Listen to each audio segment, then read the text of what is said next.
you all doing today?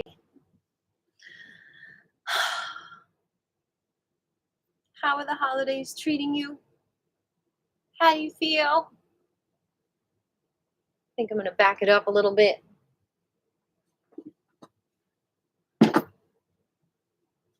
Kitty Cat was here a moment ago, but I think she went on a little adventure. I'm not sure where. So, I'm going to read to you chapter 11 from this beautiful book, The 5 Love Languages. I think there's more than 5, but there she is. I think it's fun to read about it. Can you join us? She likes sitting behind me. It's so cute. Hey, meow. Meow. Just gonna curl up back there. You gonna go on that one? You gonna help me read this book? What does it say? It says, Love Makes the Difference. Chapter 11. You know, when I first moved to Atlanta, I worked at Chapter 11 bookstore. And then it went Chapter 11. Goodness gracious. All right. Well, let's get started. Who's here? Real American Mammoth. Good evening from Tiger Lily and me. Okie dokie, Schmokey. Oh, is that Jonathan? Is that Jonathan? Look at this cute little fur ball. All right, here we go. All right. Love is not our only emotional need. Psychologists have observed that among our basic needs are the need for security, self-worth, and significance. Love, however, interfaces with all of those. I'm going to have to lean like this, so there's room for Kitty over here. If I feel loved by my spouse, I can relax, knowing that my lover will do me no ill. I feel secure in her presence. I may face many uncertainties in my vocation. I may have enemies in other areas of my life, but with my spouse, I feel secure. How you doing, baby?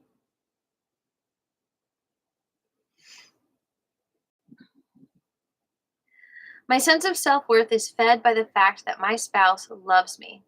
After all, if she loves me, I must be worth loving. My parents may have given me negative or mixed messages about my worth, but my spouse knows me as an adult and loves me. Her love builds my self-esteem. I don't know why I'm talking in a southern accent. The need for significance is the emotional force behind much of our behavior. Life is drawn by the desire for success. We want our lives to count for something. We have our own idea of what it means to be significant, and we work hard to reach our goals. Feeling loved by a wife or husband enhances our sense of significance. We reason, if someone loves me, I must have significance. Hey, Kit Kat. I am significant because I stand at the apex of the created order.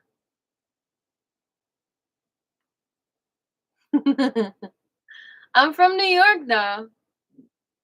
I have the ability to think in abstract terms, communicate my thoughts via words, and make decisions. I don't know. It seems like Gary Chapman might be from the South, so I'm like channeling him, the author of this book. By means of printed or recorded words, I can benefit from the thoughts of those who have preceded me. I can profit from others' experience, though they live in a different age and culture. I experience the death of family and friends and sense that there is existence beyond the material. I discover that. She's pushing against me. I love when she does that. It's like not quite biscuits. It's like, I don't know, flatbread. Where am I? Look how cute this girl is. Look at her. She's like a little baby. My heart tells me it's true even when my mind, trained in scientific observation, raises critical questions. Did I skip something? I experience the death of family and friends and sense that there is existence beyond the material. I discover that in all cultures, people believe in a spiritual world. My heart tells me it's true, even when my mind, trained in scientific observation, raises critical questions. I am significant. Life has meaning. There is a high purpose. I want to believe it, but I may not feel significant until someone expresses love to me. But when my spouse lovingly invests time, energy, and effort in me, I believe that I'm significant. Without love, I may spend a lifetime in search of significance, self worth,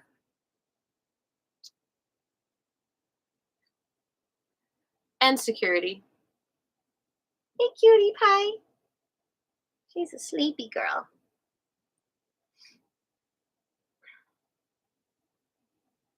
When I experience love, it influences all of those needs positively.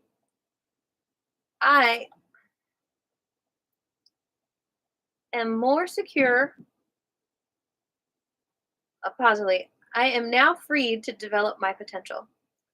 I am more secure in my self worth and can now turn my efforts outward instead of being obsessed with my own needs. True love always liberates. I think this is like kind of true, but I think that you can definitely feel self worth and significance and security without being married.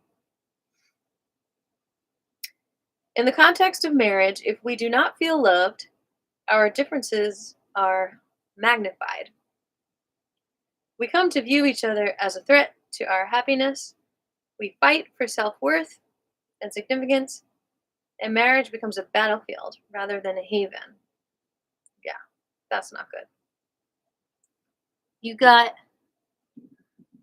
hot chocolates? I'd go. I can't read it because it's covered by something. The next comment will free it. Um, Love is not the answer to everything, but it creates a climate of security of love. But it creates a climate of security in which we can seek answers to those things that bother us. In the security of love, a couple can discuss differences without condemnation.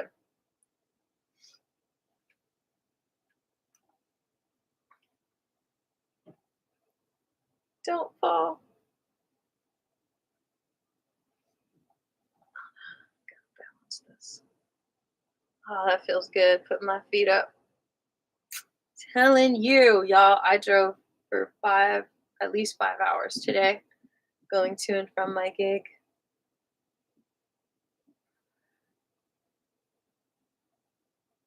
Cutie pie. I love this cat so much. She's like, her paw is pressing into my hand right now. I'd get up and move the screen so you could see it, but I can't see. And I'm really sorry, I can't see your comments from here. I have a great voice for reading. Thank you. You can. I'm so sorry, I can't read. I'd go for 2 hot chocolates with you. 2.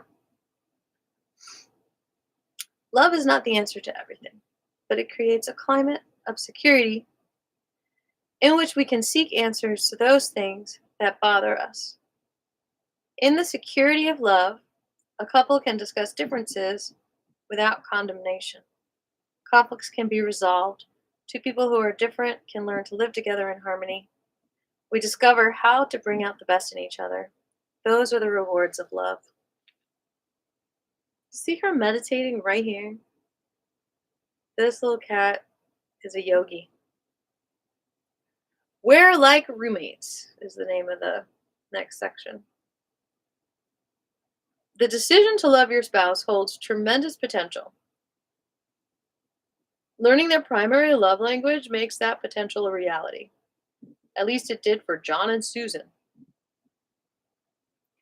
They had traveled for 3 hours to get to my office. It was obvious that John did not want to be there. Susan had twisted his arm by threats of leaving him. I don't suggest this approach, but people do not always know my suggestions before they come to see me. Thus they had to join, had to something, a join. Cutie pie, cutie pie, cutie, cutie, cutie pie. She's so little. She's such a little kitty, kitty, kitty, kitty, kitty, kitty. I see you, baby. You're my baby, baby.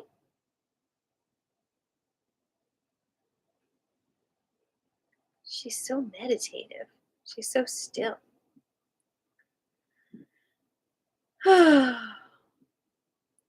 They had been married for more than 30 years and had never gone to counseling before.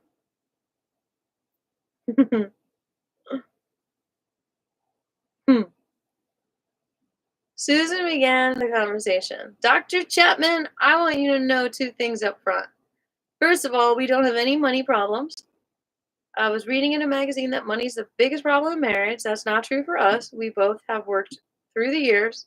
The house is paid for, the cars are paid for. We don't have any money problems. Second, I want you to know that we don't argue. I hear my friends talking about the arguments they have all the time. We've never argued. I can't remember the last time we ever had an argument.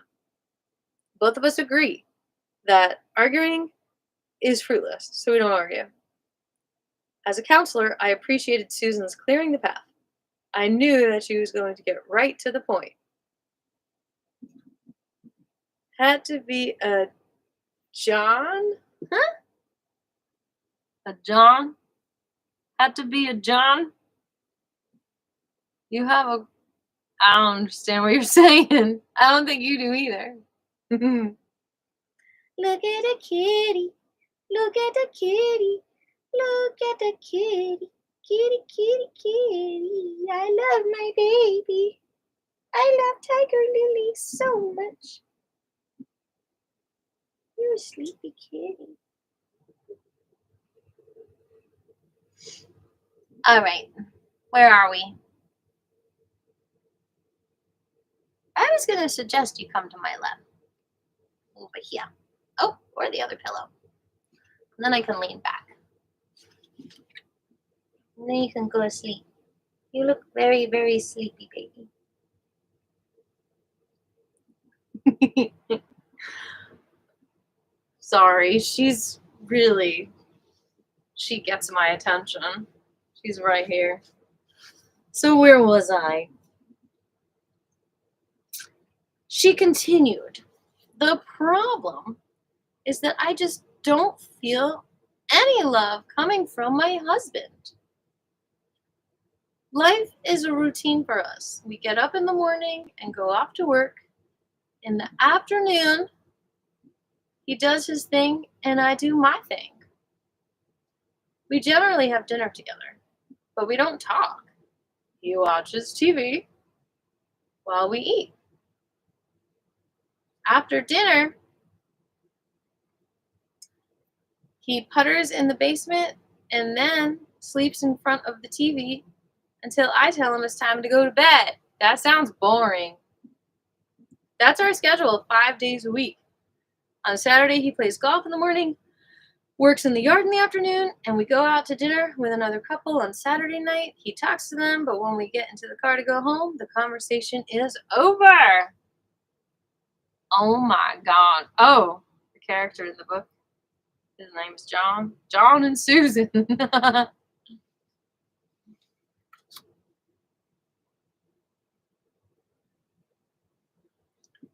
On Sunday morning, we go to church.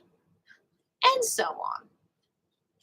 You don't forget to give this video a like, if you don't mind. How's the prettiest cat in the whole wide world? She's taking a bath. We're like two roommates living in the same house.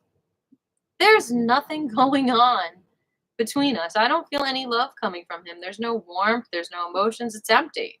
It's dead. I don't think I can go on much longer like this. By that time, Susan was crying. I handed her a tissue and looked at John. His first comment was, "I don't understand her." After a brief pause, he continued, "I have done everything I know to show her that I love her, especially the last 2 or 3 years since she's been complaining about it so much. Nothing seems to help. No matter what I do, she continues to complain that she doesn't feel loved. I don't know what else to do." "I think you're about to learn a love language, John, so just hang on to your britches." I could tell that John was frustrated and exasperated. I inquired, "What have you been doing to show your love for Susan?" By the way, I am drinking some lemon juice mixed with water and cinnamon and cayenne and maple syrup. Mm-mm. Oh my God. So good. She copies me. I went like that. Like, she does that a lot. Are you copying me? Okay, where am I? Oh, now I can tilt it down so you can see more of this beautiful kitty cat.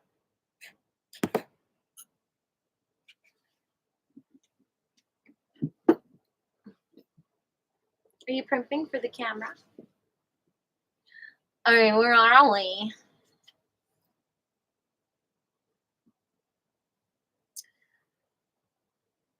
I could tell that John was frustrated and exasperated, and I inquired, "What have you been doing to show your love for Susan?" "Well, for one thing," he said, "I get home from work before she does, so I get dinner started every night." Sounds like he is speaking in the acts of service. "In fact, if you want to know the truth, I have dinner almost ready when she gets home 4 nights a week." But is it just hot dogs? That's what we don't know. The other night, we go out to eat. I do all the vacuuming because her back is bad. I do all the yard work because she's allergic to pollen. I fold the clothes when they come out of the dryer. Why? Is she allergic to the lint in the dryer? He went on telling me other things that he did for Susan. When he finished, I wondered, what does this woman do? That's what I was wondering, Gary. John continued. "Hey, cutie." All right, John continued.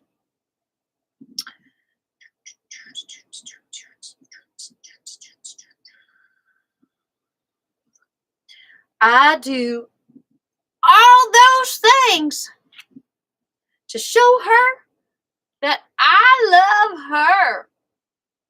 Yet she sits there and says to you what she has been saying to me for 2 or 3 years, that she doesn't feel loved. I don't know what else to do for her.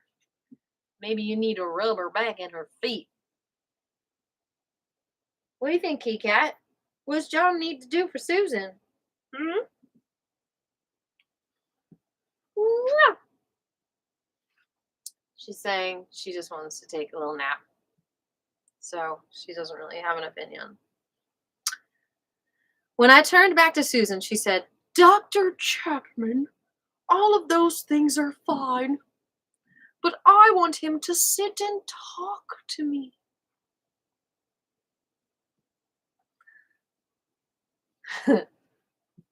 She is the mastermind.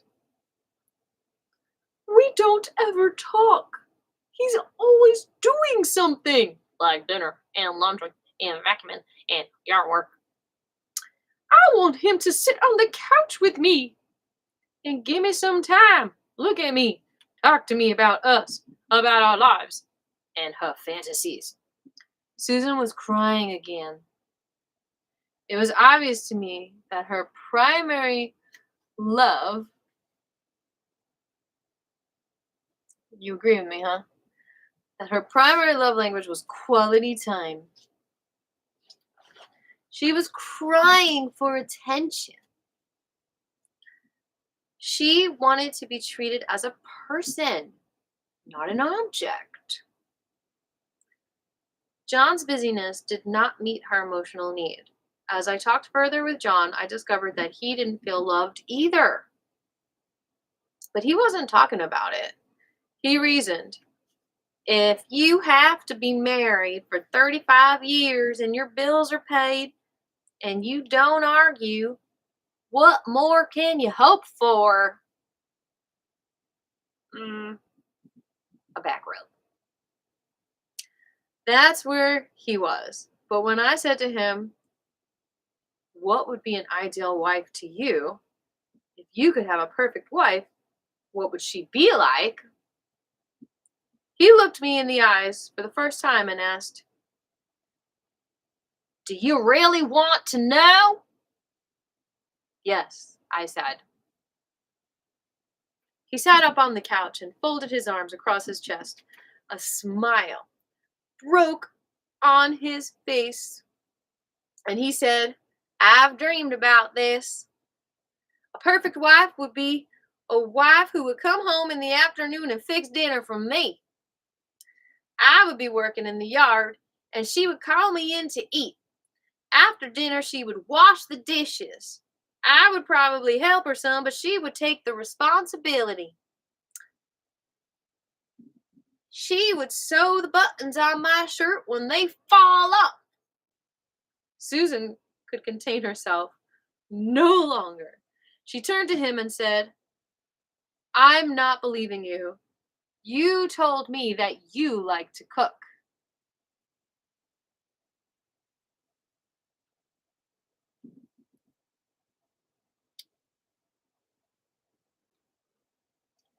I haven't given myself enough foot massages this week.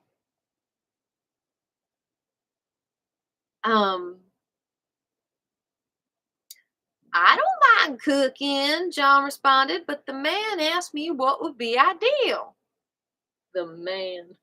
It, I think this southern accent really works for John. What do you think? What do you think, Kitty Cat? She's so kitty pretty, little bitty, itty bitty pretty kitty. She's an itty bitty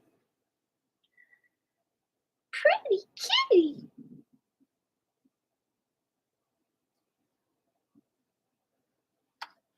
How can you not smile looking at this little squishy face? She's so perfect.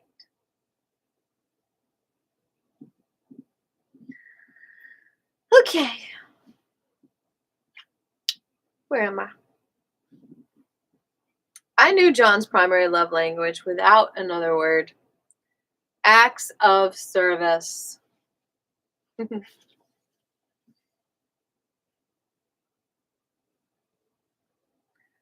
Why do you think John did all of those things for Susan? Because that was his love language. That's what I said in the beginning. You can rewind and see. I said that. In his mind, that's the way you show love, by doing things for people. The problem was that doing things was not Susan's primary love language. Unless it's doing things on the couch. It did not mean to her emotionally what it would have meant to him if she had been doing things for him.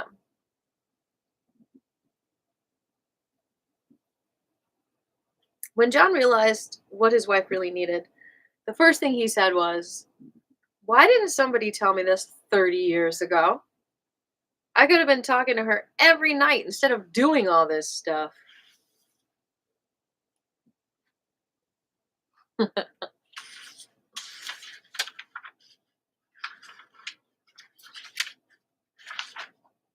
He turned to Susan and said, "For the first time in my life, I finally understand what you mean when you say, 'We don't talk.'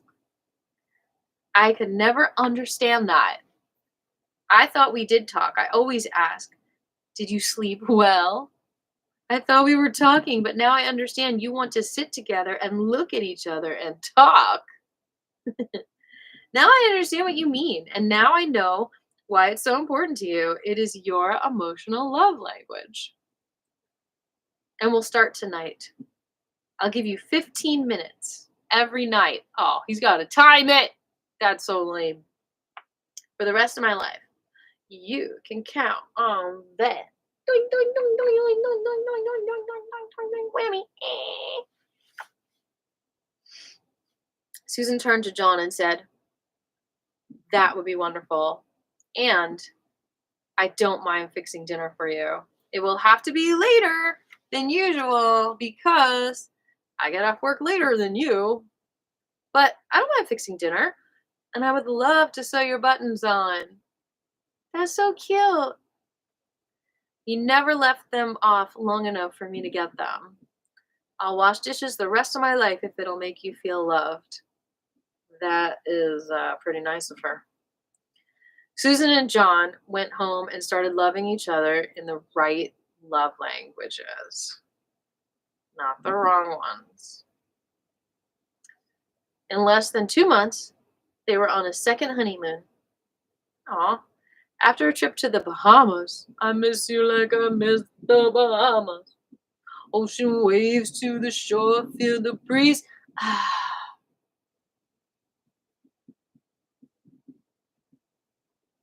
After the trip to the Bahamas, they called to tell me what a radical change had taken place in their marriage. Can emotional love be reborn in a marriage? You bet. The key is to learn the primary love language of your spouse and choose to speak it.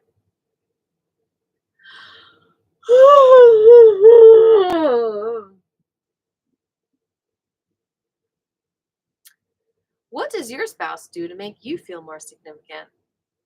And what do you do for them? Well, I don't have a spouse, but I have a kitty cat. So, kitty cat, what do you do to make me feel more significant? And how do I do that for you?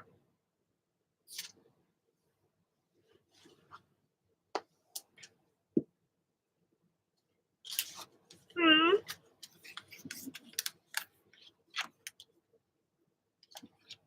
I also have a ginger shot. A ginger shot. So Publix has their own brand now. Y'all doing your ginger? It's really important right now. Oh, I can't open it. My love language is having someone who can open things for me. Oh, that was hard with my recently very wounded finger.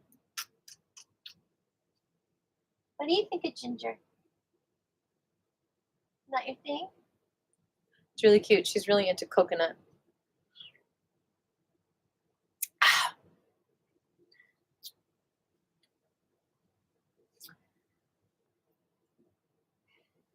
What was the question? You all need to answer in the comments about your spouse or your girlfriend or your boyfriend or your husband or whatever. The question is, what does your spouse do to make you feel more significant? What do you do to others to make them feel more significant? What do I do for you, kitty cat? What do I do to make you feel significant in my life? I know what I don't do. I don't receive your gifts of chipmunks and lizards graciously. Does that make you feel less significant? But I do scratch you on your head and under the chin. That's your favorite spot. Does that make you feel significant? And then what about you to me? You don't make me feel significant when you meow, meow, meow. Like I can't give you enough. Then I feel criticized and like I'm not good enough. But you do make me feel significant when you cuddle up behind me or next to me. Because I guess quality time is one of my love languages according to this book. As well as unscrewing the caps off things. Hi, Mimi.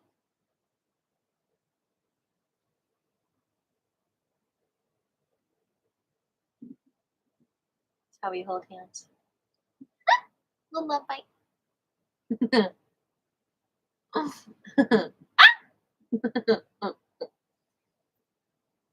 She likes biting me, but it doesn't like. She doesn't like. It's like a kiss. I think. All right, baby. I just made these like black bean, brown rice, onion like croquets, and I was a little worried about her breathing in the cayenne that could be in the air. So I'm glad she's in here, not the kitchen. Well, that was chapter 11. We're almost done. It's so exciting. We're reading the whole book together. Oh my God. It is almost the new year. What are you all doing on the new year? You like my lap over there?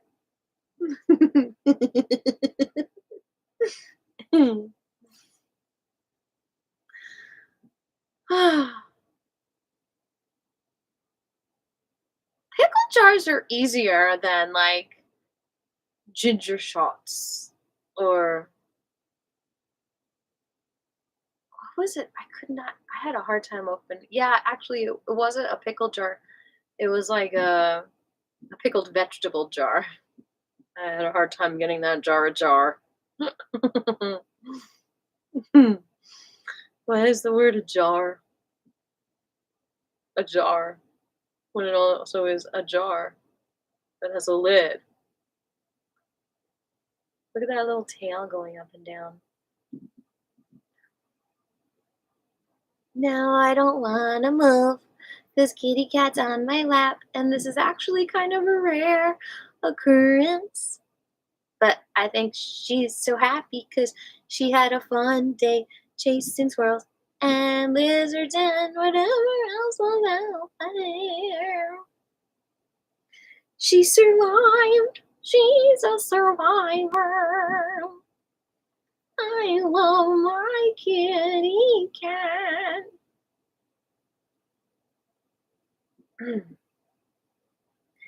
I love my kitty cat. How sweet she is. I can't even get up to end the stream because I've got a kitty cat in my lap. We're just gonna go to sleep, okay? Good night, everyone. I still have to do my dishes. Who's gonna do my dishes? Doing my dishes is my love language. Just kidding. Jonathan, it's been so nice hanging out with you tonight. Kitty cat's like, who's Jonathan? I thought it was just me and you. I do. I'm going ice skating with some friends. I don't even remember the last time I went ice skating. It was like definitely not good at it. So I actually do think I'm a little more fit than I was when I went, which was like probably like when I was 19 or 20. You know, I had that freshman 15 going on and I was still a sugarholic. Had that hot cocoa. Yep. New York City, baby. Look at this queen right here. I guess this could be the next video. Petting a cat. It's so relaxing. Watch me pet a cat.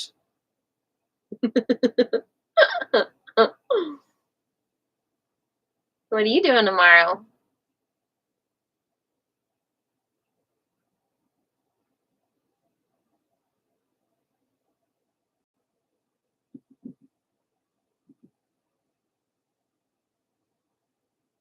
I bet you're cooking. You like to cook, don't you? Sushi! Oh my god, I love sushi. How can anyone resist wasabi, though? What's your favorite sushi roll?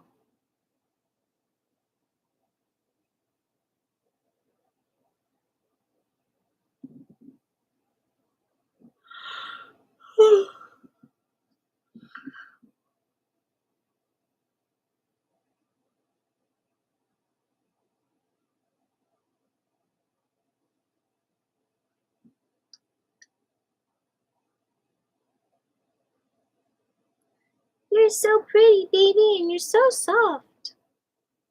She eats so much coconut oil. At least a half teaspoon a day. It keeps your coat so shiny and soft.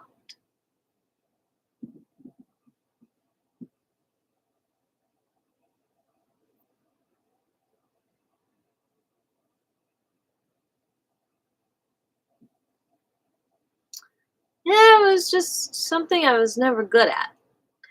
And hello, baby. I also was never good at roller skating.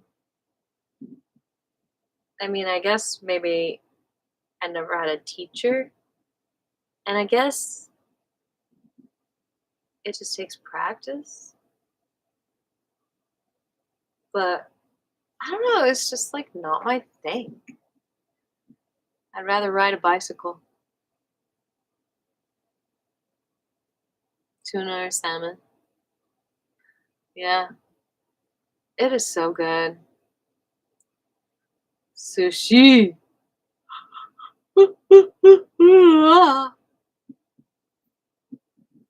Well, what else can I say? It was a beautiful day today. Um, Kitty cat's love language is being outside as much as she can. That's actually my love language too, being outside as much as I can. Yep. I love you, Tiger Lily. I love you, Tiger Lily. Yeah, it's so cool how all the different sushi places have their own specialty rolls.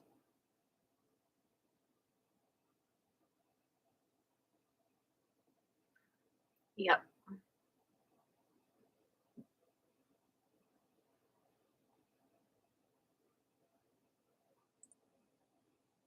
Yeah, I definitely don't think all New Yorkers ice skate. All right, kitty cat's off my lap. Time for me to end this stream and say thank you for joining me for chapter 11.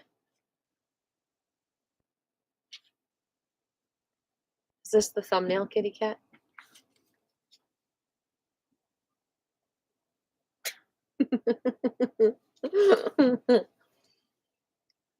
Is it just me, or is she the cutest kitty ever? All right, give me 5 for coming to read with me. Let's see, how many chapters do we have left? 12, 13.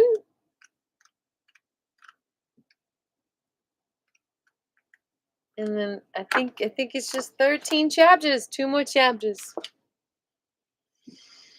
See you next time, beautiful people. Thank you so much for hanging out with me. I've got a really cool ASMR video dropping tomorrow on Christmas Eve with some jingles and some belly dancing. And yeah. Prayers up. Hashtag Pardon Barbieri. Send it everywhere. If you don't know what I'm talking about, well, let me know. Thank you so much for hanging out. See you soon in the ice skating rink. Say bye, kitty cat.